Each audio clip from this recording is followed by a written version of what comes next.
दोस्तों एक बार हम चलते चलते एक नए जो है डेस्टिनेशन पे आ गए हैं और ये डेस्टिनेशन जो है आपकी गुलाबबाड़ी है। अभी हम जैसा कि आप जानते हैं कि इस टाइम हम अयोध्या तीर्थ क्षेत्र में है। इसी अयोध्या के तीर्थ क्षेत्र में एक जगह जो है गुलाबबाड़ी भी है और गुलाबबाड़ी का अपना जो है ऐतिहासिक महत्व है। और ये जगह आप देखेंगे कि भारतीय पुरातत्व सर्वेक्षण राष्ट्र द्वारा जो है ये राष्ट्रीय संरक्षक स्मारक गुलाबबाड़ी अयोध्या है। और यहाँ पर सूचना के तौर पर सारी चीज़ें लिखी हुई हैं कि यहाँ पर क्या करना है, क्या कर सकते हैं, क्या नहीं कर सकते हैं। तो हमें किसी भी ऐतिहासिक परिसर में दाखिल होने से पहले वहाँ के नियमावली को जानना चाहिए कि हमें वहाँ पर क्या करना चाहिए और क्या नहीं करना चाहिए। तो दोस्तों नवाब जो है शुजा-उद-दौला का मकबरा गुलाबबाड़ी, जिसका अर्थ जो है गुलाबों का बाग है। और ये चार बाग जो ये स्मारक जो है चार बाग शैली में बनाया गया है, जिसके केंद्र में मकबरा एवं चारों तरफ फव्वारे व पानी की नहरें हैं। गुलाबबाड़ी मात्र ऐतिहासिक स्मारक ही नहीं अपितु इसका सांस्कृतिक एवं धार्मिक महत्व भी है। आसपास के लोग इसे पवित्र स्थान मानते हैं। मान्यता है कि यहाँ से एक सुरंग लखनऊ के पोखर को जाती थी, जिसका उपयोग नवाब द्वारा छुपने के लिए किया जाता था। तो दोस्तों जैसा हमने आपको बताया, यहाँ लिखा हुआ है नवाब शुजा-उद-दौला का मकबरा है गुलाबबाड़ी, और गुलाबबाड़ी का मतलब होता है गुलाबों का बाग। और ये जैसा आप देख रहे हैं कि भारतीय पुरातत्व सर्वेक्षण लखनऊ मंडल में उनके द्वारा इसको संरक्षित किया गया है। और हम अंदर की ओर चलेंगे और देखते हैं कि ये ऐतिहासिक स्मारक आज के समय में, आज की तारीख में किस तरह से दिखती है। आप ये देखिए एक स्तूप है यहाँ पर जो है, जिसके ऊपर जो है हमारा भारत का जो ये स्तूप लगा हुआ है, जिस पे हमारे राष्ट्रीय चिन्ह लगा हुआ है। उत्तर प्रदेश की भूमि व्यवस्था में क्रांतिकारी परिवर्तन के अवसर पर 9 जुलाई 1952 में इस स्मारक का शिलान्यास कैप्टन भगवान सिंह IAS जिलाधीश फैज़ाबाद के द्वारा किया गया। तो बड़ा सुंदर ये स्तूप है। दूसरी तरफ जो है एक और किला आपको दिखाई दे रहा है। और इसकी जो जानकारी है आपको अयोध्या के, जैसा मैं आपको बताऊं, अयोध्या nic.in पर इसकी आपको इस स्मारक की संक्षिप्त जानकारी मिल जाएगी। गर्मी बहुत है, इसलिए जो है बड़ी थोड़ी सी असहज सी हमारी स्थिति है। 14 मई 2024 में हम इस वीडियो को शूट कर रहे हैं आपके लिए। और बताया जाता है, और इसके जो है विस्तृत इतिहास के लिए आप गूगल सर्च कर सकते हैं।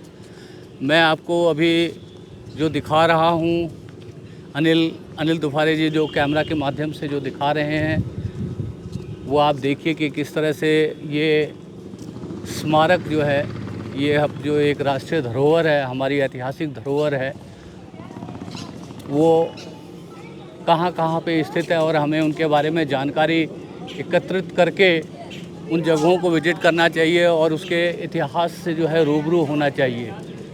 हमें हमेशा इतिहास के प्रति हमेशा हमें उत्सुक रहना चाहिए, क्योंकि जब आप इतिहास एक ऐसा विषय है जिसको पढ़ कर के आप ये समझते हैं कि आपने कालांतर में क्या अच्छा किया और क्या बुरा किया।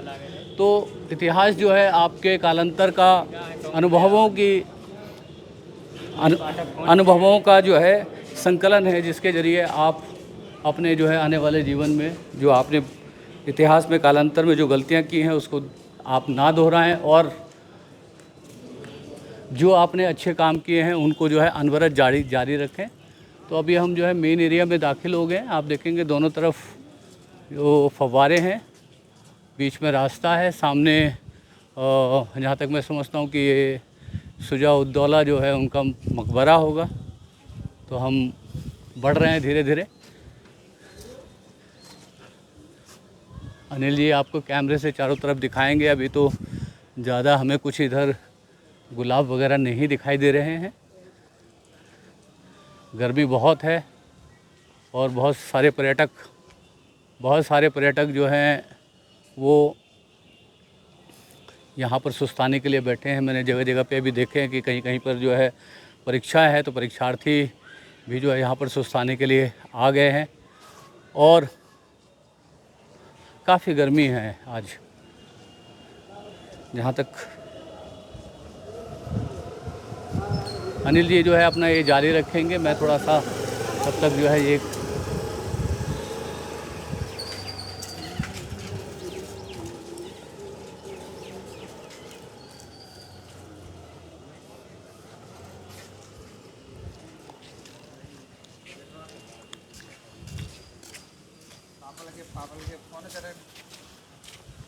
तो पापा समझे तो ये ना, पापा सोचते तो ये ना। देखिए अभी क्या जो है इन पार्कों की जो इस गुलाब बाड़ी की स्थिति है। अभी तो मैं यहाँ पे कहीं गुलाब मुझे नहीं दिख रहे हैं। निश्चित रूप से गुलाब बाड़ी है तो गुलाब लगते ही होंगे, मैं ये मान कर के चल रहा हूँ। पार्क हैं, पार्कों में लोग जो है दोपहर में सुस्ताने के लिए यहाँ पर जो है आए हुए हैं, बैठे हुए हैं। जगह जगहों पे सब चल रहा है, हम कोशिश कर रहे हैं। मैं बहुत ज़्यादा इसके इतिहास के बारे में नहीं जानता हूँ, इसलिए बहुत ज़्यादा आपको डिस्क्रिप्शन नहीं बता पा रहा हूँ। तो आप ये मैं आपको वीडियो के माध्यम से ये दिखा रहा हूँ। और यदि आपको इस स्थान के बारे में उत्सुकता हो तो आप गूगल सर्च इंजन पर जाकर के इसके इतिहास के बारे में विस्तृत जानकारी ले सकते हैं। तो क्षमा कीजिएगा कि मैं मेरे पास बहुत अच्छा अभी रिसर्च वर्क इसके ऊपर नहीं है कि मैं आपको बहुत कुछ जो है गुलाब बाड़ी के बारे में बता सकूं। पर ये गुलाब बाड़ी के में आने के सम्मोहन को मैं नहीं रोक सका कि कहीं दूर से ही मैंने ये जब इसकी गुंबद देखी तो मैं जहाँ पे रुका हुआ था तो मैंने इस जगह के बारे में दरियाफ्त करी कि ये कौन सी जगह है। तो उन्होंने बताया कि ये शुजाउद्दौला जो अवध के तीसरे नवाब थे उनका यहाँ पे मकबरा है। और उस मकबरे में चारों तरफ जो है ये चार बाग शैली में बना हुआ मकबरा है। उस मकबरे में चारों तरफ जो है गुलाब लगाए गए हैं, इसलिए जो है इसको गुलाब बाड़ी कहा जाता है। जैसे हम सभी जानते हैं कि बंगाल में जो है बाड़ी का अर्थ घर से भी लिया जाता है। और मैं जैसे बिहार का रहने वाला हूँ तो हमारे यहाँ बाड़ी का अर्थ जो है उद्यान से ही होता है। तो ये यहाँ पर जो है बाड़ी का जो अर्थ है वो उद्यान से ही है। और ये यहाँ पे भारत सरकार गवर्नमेंट ऑफ इंडिया का एक बोर्ड लगा हुआ है, नवाब शुजाउद्दौला का मकबरा, टॉम्ब ऑफ नवाब शुजाउद्दौला, गुलाब बाड़ी अयोध्या। गुलाब बाड़ी अयोध्या भारतीय पुरातत्व सर्वेक्षण Archaeological Survey of India Lucknow मंडल। बहुत बड़ा परिसर है। और थोड़ा सा देख के निराशा हो रही है कि बहुत अच्छे से इसको मेंटेन नहीं किया गया है। और यहाँ पर जो पर्यटक आते हैं, मैं देखता हूँ कि मुझे देख के बड़ा दुख होता है। जो है पर्यटक जो खाने पीने की बोतलें इधर उधर फेंक देते हैं। और उसका नज़ारा आपको यहाँ पर भी मिलेगा कि लोग जो है यहाँ पर एंजॉय करने के लिए आते हैं। और एंजॉय करने के बाद जो है जिन चीज़ों को एंजॉय करते हैं, बोतल हो गया, खाने की चीज़ें हो गई, उसको इधर उधर फेंक देते हैं। तो वो कहीं ना कहीं अपने जो है उनका जैसा व्यक्तित्व है, जिसके पास जो होगा वो वही देगा, जिसके पास कूड़ा होगा वो कूड़ा ही देगा, और जिसके पास कोई अच्छी चीज़ होगी वो अच्छी चीज़ ही देगा। तो ये सभी पर्यटकों को इन सब बातों के ऊपर ध्यान देना चाहिए कि हम जहाँ भी जाते हैं अपने पर्यटन स्थलों के साफ़ सफाई में प्रशासन का योगदान देना चाहिए। क्योंकि ये लगातार सफाई नहीं हो सकती है, ज़्यादा से ज़्यादा सफाई सुबह शाम होती होगी। तो जो पर्यटक आते हैं उनकी जिम्मेवारी बनती है कि यहाँ पर जो है गंदगी ना फैलाएं। आप देखिए ये कुंड में जो है आप देख सकते हैं कि ये किसका कूड़ा है। जो यहाँ पर लोग आते हैं ये उन्हीं का कूड़ा है, और किसका कूड़ा है, कहीं बाहर से तो आया नहीं है।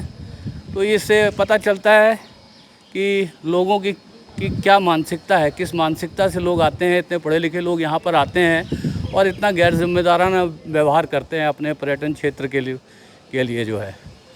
और इससे क्या होता है, शहर की छवि ख़राब होती है। आप खाइए पीजिए, मैं देखता हूँ मैं बड़े बड़े शहरों में अपने बच्चों को देखता हूँ कि वो लोग टॉफ़ी खाते हैं, चॉकलेट खाते हैं, उसके रैपर्स जो है अपने बैग में डाल लेते हैं, और बैग में डालने के बाद अपने घरों में जाके कूड़ेदान में फेंक देते हैं। पर इन जगहों पे देखता हूँ इतने सारे पढ़े लिखे लोग आते हैं और यहाँ पर खाना पीना खाते हैं, पानी की बोतलें यहाँ पे ऐसे ही फेंक देते हैं। तो ये जो है बहुत ही ख़राब जो है चलन है। आप देखिए किस तरह से जो है ये लोग अपने व्यक्तित्व का परिचय देते हैं। कि जिस तरह से ये कूड़ा करकट फेंकते हैं, तो ये लोग ये जो कूड़ा करकट फेंक रहे हैं ना, उनके जीवन में कूड़ा ही है, वो कूड़ा ही दे सकते हैं। तो मैं इस वीडियो के माध्यम से, सुनने में लोगों को ये बात ख़राब लगती है, मगर अब क्या कहें, ख़राब तो ख़राब ही है, अच्छे को अच्छा ही कहा जाएगा, ख़राब को ख़राब ही कहा जाएगा। तो आपको भी अच्छा नहीं लग रहा होगा ये। और वो इतना माँ बाप हम लोग को जो है इतना पैसा वैसा लगा के पढ़ाते लिखाते हैं, और हम लोग जो है इतना यहाँ पर जो है आकर के अपनी पढ़ाई लिखाई का जो है नाश कर देते हैं। तो हम लोग क्या कमाते हैं, पढ़ाई लिखाई में क्वालिफ़िकेशन कमाते हैं, एजुकेशन नहीं कमाते हैं। तो क्वालिफ़िकेशन और एजुकेशन का ये फ़र्क होता है। कोई भी एजुकेटेड आदमी ये जो है इस तरह की जो है ख़राब हरकत नहीं करेगा, और क्वालिफाइड कर सकता है। सर्टिफिकेट वाला होता है ना, वो कर सकता है। जो सब योग्यता, सर्टिफिकेट को ही अपनी योग्यता समझता है, उससे इस तरह के व्यवहार की आप आशा कर सकते हैं। तो देखिए, इस तरह से हमने एक छोटा मोटा लेक्चर दे दिया, लोगों को जो है अच्छा नहीं लग रहा होगा, मगर फिर भी क्या कर सकते हैं, जो अब सच है उससे तो मुंह नहीं छुपाया जा सकता है। तो पीछे भी आप देखेंगे कि बहुत अच्छी स्थिति नहीं है। यहाँ पर जो है इसको संरक्षित करने के लिए पुनरुद्धार का कार्य चल रहा है, और चूँकि काफ़ी गर्मी है, काफ़ी पुराना जो है बरगद का पेड़ है। अनिल, ये दिखाइए कितना शानदार जो है, और हम इसकी आयु का अंदाज़ा नहीं लगा सकते, ये कितने साल का ये पेड़ होगा। शायद जहाँ तक मैं समझ रहा हूँ बरगद ही है, और ये कम से कम भी जो है 70, 80, 100 साल पुराना जो है ये बरगद होगा, जिसकी छाँव में जो है लोग बैठे हुए हैं। तो यहाँ देखिए, इस तरह से जो है लोग यहाँ पर अपना समय जो है गुजारने के लिए आते हैं, और समय गुजारने के साथ जो है अपनी यहाँ पर निशानियाँ जो है छोड़ करके चले जाते हैं। ये सब जो यहाँ पर रैपर्स छोड़ करके चले जाते हैं। अब देखिए, यहाँ पर जिन भी भाई लोगों ने एंजॉय किया होगा, उन्होंने जो है अपना संस्कार यहाँ पर छोड़ दिया है। तो ये सब बहुत ख़राब चीज़ें हैं। हम अपनी ऐतिहासिक इमारतों को, धरोहरों को ख़राब करते हैं। तो ये हमारी जिम्मेवारी बनती है कि हम कम से कम, यदि आसपास में डस्टबिन है तो इन सब चीज़ों को जो है हम डस्टबिन में फेंकें। गलत तो नहीं कह रहे भैया? तो देखिए, आनंद उठाइए, बिल्कुल आनंद उठाइए, कौन मना कर रहा है, मगर इस तरह से जो है ये अच्छा नहीं लगता है। ये इससे क्या होता है, शहर की छवि ख़राब होती है। जो भी ये सब आता है, पॉलीथीन में आता है ना। हाँ, वो तो है। आप अपने घर में भी ऐसा करते हैं क्या? हम करे ही नहीं है जो है, मतलब जैसे डस्टबिन यहाँ पे रख देना चाहिए। सब जगह तो नहीं ना मिलेगा बाबू। अब ये सोचोगे कि हर 500 मीटर पे डस्टबिन मिलेगा, तो वो भी संभव नहीं है। तो थोड़ा सा जो है, यदि 80%, 85% प्रशासन जो है यदि कर रहा है, तो 15%, 20% जो है हम लोग को भी उसमें योगदान देना चाहिए। गरियाने में तो बड़ा मज़ा आता है कि कोई काम नहीं करता है ना। निंदा करना कितना आसान काम है, किसी को क्रिटिसाइज़ कर दो, बहुत आसान, सबसे आसान काम है जो है किसी की कमी निकालना। तो खैर कोई बात नहीं, चलेगा। तो ये देखते हैं, इस तरह से हम जिस अभी जो है शुजाउद्दौला के मकबरे में जो है घूम रहे हैं, और पीछे मैंने आपको दिखाया कि जीर्णोद्धार का काम जो है चल रहा है। क्योंकि ये सब पुरानी इमारतें हैं, तो आप इन पुरानी इमारतों में कितनी भी गर्मी होगी तो आपको यहाँ पर ठंडक का एहसास होगा। जो इनका यहाँ की स्थापत्य कला जो है पुरानी होती थी, उनकी दीवारें बहुत मोटी हुआ करती थी, तो गर्मी सर्दी दोनों जो है उन दीवारों को क्रॉस नहीं कर पाती थी। तो जो है सर्दी में जो है ये सब भवन जो है गर्माहट का एहसास देते हैं, और गर्मी में जो है आपको शीतलता का एहसास देते हैं। तो इस तरह से हम एक राउंड इसको पूरा करेंगे। पूरा करने के बाद अनिल जी आइए, बड़ी निराशा हो रही है यहाँ पर देख करके, जिस तरह से जो है गंदगी का आलम है। मगर हम तो अपने इस वीडियो के माध्यम से खाली संदेश ही दे सकते हैं, इससे ज़्यादा हम कुछ नहीं कर सकते। तो ये देखिए कितने अच्छे पाम के जो है यहाँ पर पेड़ हैं, बहुत सुंदर सुंदर जो है पेड़ यहाँ पे उद्यान में लगे हुए हैं। और सर्दी के मौसम में या बसंत के मौसम में आने का यहाँ पे अलग ही आनंद होगा। जहाँ तक अभी, क्योंकि बहुत गर्मी है, हम जून के महीने में यहाँ पर हैं, जून के महीने में हम यहाँ पर हैं, तो इसलिए जो है काफ़ी गर्मी है। मगर आप इस भवन के अंदर जाएंगे तो आपको बिल्कुल भी गर्मी नहीं लगेगी। शायद इसलिए लोग जो है, स्थानीय लोग यहाँ पे आसपास से गर्मी को बीट करने के लिए आते हैं। और भैया पानी पीने के बाद जो है बोतल यहाँ मत फेंकिएगा, आपसे हाथ जोड़ के निवेदन है। बहुत गंदगी है, और गंदगी मतलब जिसमें मत ऐड करिएगा। क्या सर, गलत नहीं ना कर रहे हैं? जो है देखिए ना कितना गंदा है, मतलब अच्छी बात नहीं ना गंदगी। अब ये कोई लंदन अमेरिका से थोड़े आया है, ये तो ये हम ही लोग का ना गंदगी है। मैं चाहता हूँ सरकार इस पर थोड़ा ध्यान दे। तो सरकार तो ध्यान देगी ही देगी, तो सरकार को बेहतर हो जाए, क्योंकि इतना हाँ, खूबसूरत जो सरकार को तो जो है, मगर साथ साथ में नागरिक को भी सहयोग करना पड़ेगा। सहयोग करने का तो ठीक है, क्योंकि देखिए अब सफाई है, यहाँ वो लगा दिया जाए से, हाँ। है ना, है गार्ड कहीं थोड़ा पर लगा दिया कुछ जाए, कमियां होंगी। थोड़ा गाइड अगर करते रहेंगे तो कोई दिक्कत नहीं हाँ। होगी। इस तरह से आपका व्यवस्था नहीं रहेगी, क्योंकि इतना सुंदर ये हाँ, आप देखिए कि हम गुलाब बाहर बाड़ी है। बाहर कितना जो है गर्मी है, आप यहाँ अंदर आ जाइए तो कितना जो है सरकार प्लेजेंट अनदेखी है। कर रही है, ठीक नहीं है मेरे समझ से भाई। नहीं नहीं, बिल्कुल आप एकदम बिंदास बोलिए, आप जो बोलना चाहते हैं बिंदास बोलिए। यदि सरकार इसके किसी भी वजहों से, अगर मतलब मैं इतनी मैं पहली ये बार आया हूँ यहाँ। मैं ये भी कह देता हूँ खुल के कि यदि सरकार इसकी धार्मिक पहचान की वजह से यदि इसकी अनदेखी कर रही है तो वो भी गलत है। हाँ, ये भी गलत। ये सब हमारे ऐतिहासिक धरोहर हैं और इनको जो है धर्म जाति पंथ से ऊपर उठ करके जो है इनकी देखरेख होनी चाहिए, क्योंकि इसके जरिए पर्यटन होता है, लोग आते हैं। पर्यटन होने से क्या होता है, पर्यटन उद्योग को बढ़ावा मिलता है, लोगों की जेब में पैसा आता है, वही आम आदमी की जेब में पैसा आता है, उसी पैसे से बाजार चलता है। बाजार चलते हैं तो क्या होता है, बिजनेस व्यापार बढ़ता है, हर आम आदमी की जेब में पैसा आता है। हर आम आदमी की जेब में पैसा आता है तो आदमी नागरिक बतौर सिटीजन जो है वो स्ट्रांग होता है। और एक मजबूत नागरिक ही मजबूत जो है देश की नींव है। कोई किसी को डेवलप नहीं कर सकता है। तो बहुत अच्छी बात आपने कही कि सरकार को भी इस ओर ध्यान देना चाहिए, और साथ साथ जो है यहाँ पर आने वाले लोगों को कम से कम, यहाँ पे ऑलरेडी इतना गार्बेज है तो कम से कम जो जितने पढ़े लिखे लोग आते हैं तो इसमें कम से कम एडिशन ना करके और आगे जो है कम जो है कूड़ा हो, इतना सहयोग, नागरिक सहयोग तो बनता है। थोड़ा सा अगर सरकार इस पर ध्यान दे दे तो बहुत बेहतर हो जाएगा। नहीं, देना चाहिए, बिल्कुल देना चाहिए। मैंने जैसे आपको बोला है, मेरे समझ से हाँ नहीं, बिल्कुल आप कह रहे हैं कि, और ये मतलब एक बहुत शानदार प्लेस है। और मैं जो है मतलब क्या कहते हैं, दिल्ली से आया हूँ तो मैंने दूर से ही जब ये टॉम देखा तो मैं अपना आकर्षण नहीं रोक पाया। ये कौन सा न्यूज़ है आपका? नहीं, छोटा सा अपना जो है यूट्यूब चैनल है, उसी पर हम जो अपनी यात्राएं करते हैं।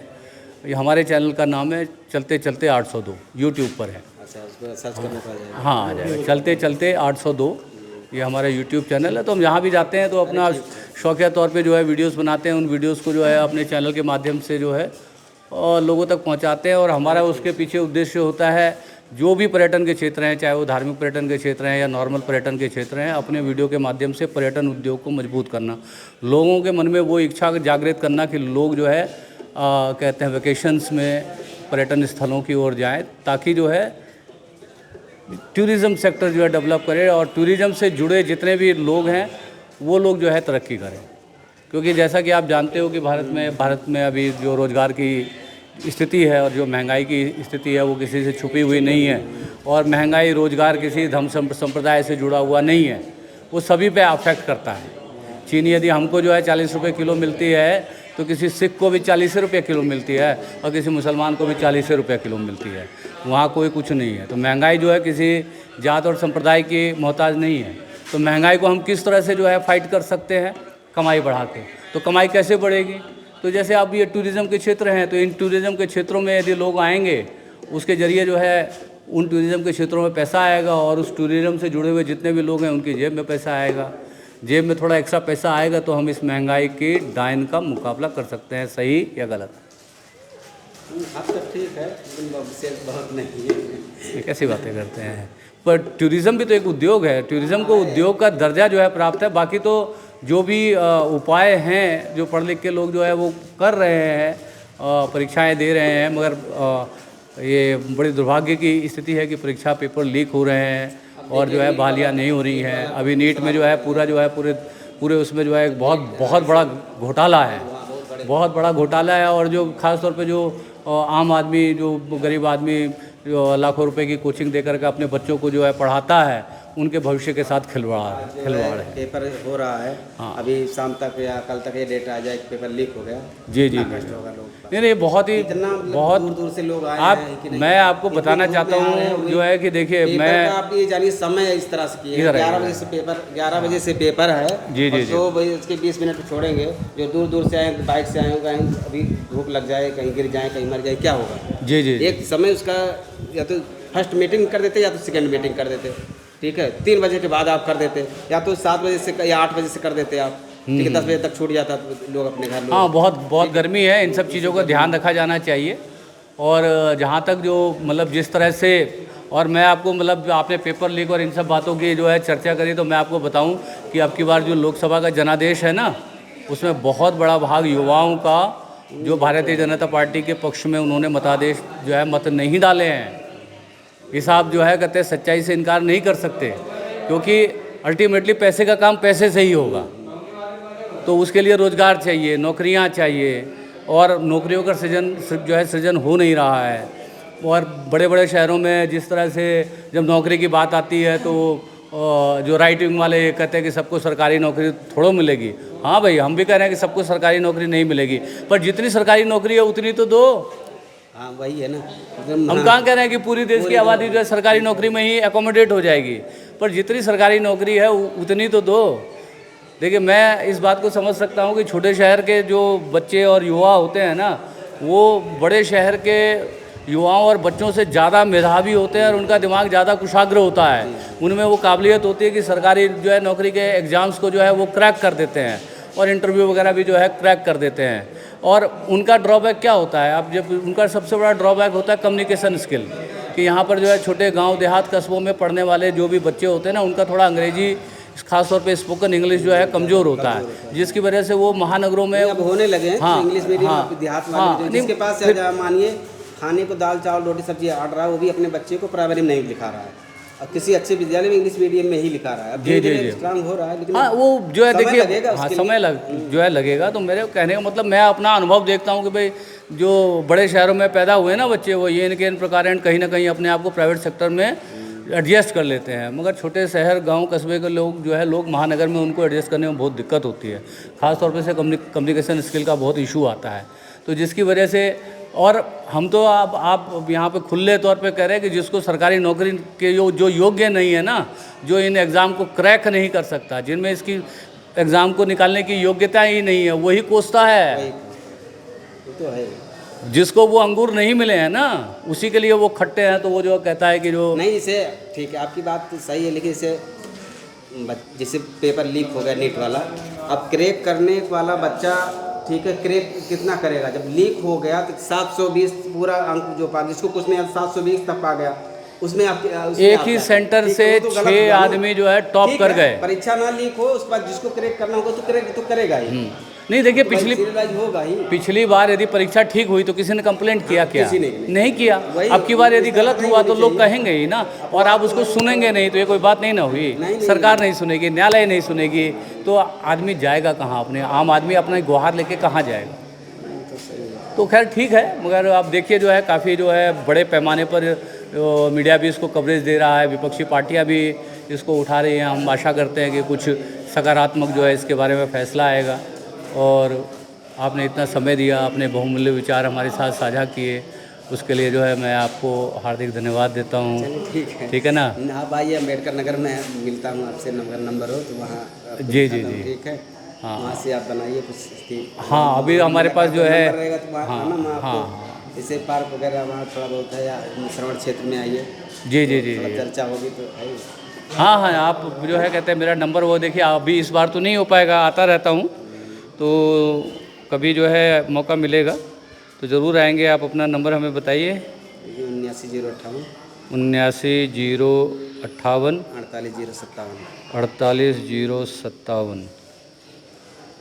तो हम तो एकदम स्वाभाविक वीडियो बनाते हैं, कोई ऐसा वो नहीं है। तो ये हमने देखिए, आपको जो है आपको घंटी जा रही है कि नहीं जा रही है हमें पता नहीं है, आप देख लीजिएगा, नहीं तो आप मेरे नंबर पे जो है मिस कॉल मार सकते हैं। नहीं, 931। अनिल जी, आप इस वीडियो का समापन यहीं पे कर दीजिए, हम आप अपने अगले किसी वीडियो पर अपने सब्सक्राइब